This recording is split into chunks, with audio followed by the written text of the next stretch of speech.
Hi everyone, welcome to this class. So we're going to paint a seascape. So this is the ocean view of the water, and I have a couple of classes that are very similar already, but this is going to be different. I am not using like too many colors.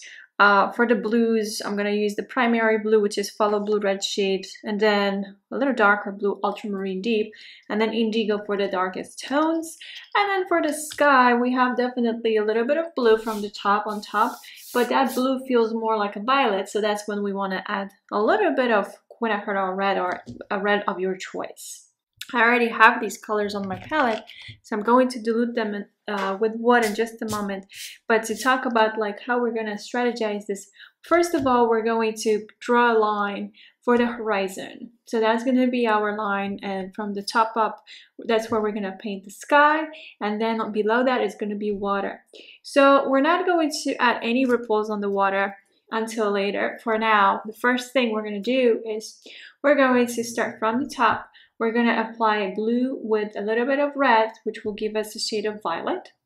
And then we'll just keep going wet on wet with a larger, wider brush if you have one. Or if you're painting on a smaller sheet, then you might be just fine with like 1 inch wide brush. But once you add a little bit of the blue with the red, then you keep going and you start introducing a little bit of the yellow. So you start adding yellow, and then you want to add a little bit of yellow with red. So that's the those are transitional colors. Now the key here to avoid, like, let's say creating a shade of green, right? So let's talk about color wheel. Whenever we mix blue with yellow, we'll create a shade of green. So how do we avoid that from happening on the paper? Yes, a lot has to do with the quality of watercolors that you're using. But if you're already using professional grade watercolors, then the key is, this is from my experience, to blend or mix these colors rather on your paper versus in your palette.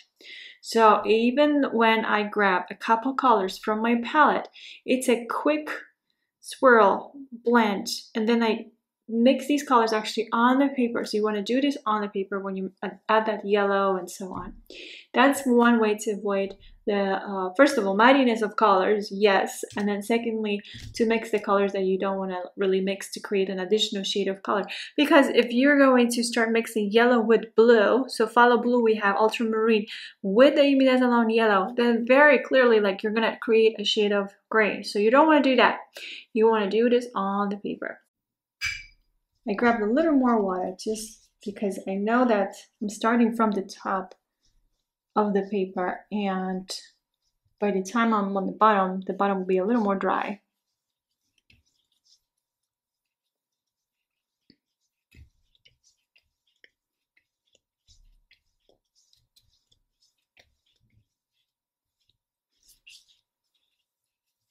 And I'm going to use the same brush actually. I just have to be very careful because of the ferro part, the metal part of the brush. It might scratch the paper, so I just have to be very careful here.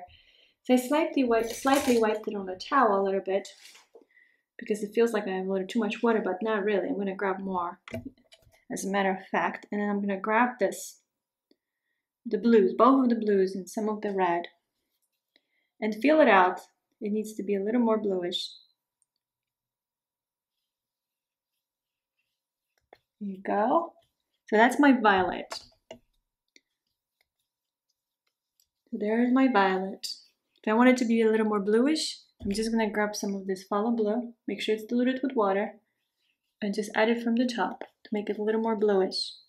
Now, if you didn't use washi, then that water and paint would be crawling back up.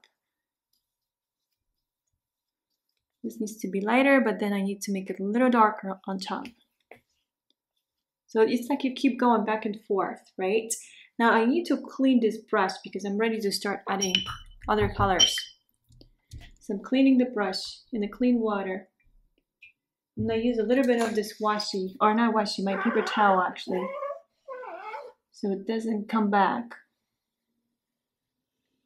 towards my painting. And don't touch the paper itself because that's when you lift colors. There you go. So with the same brush, I'm going to grab now some of this imidazolone yellow mostly medicinal yellow, but with a little bit of quin red. Start over here. And it's okay to go over where you have the water because we do want those reflections. I'm gonna go a little higher, but as you see, I'm not creating like a shade of green because I'm mixing colors on the paper. Very gently. More red now. Way more red.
you.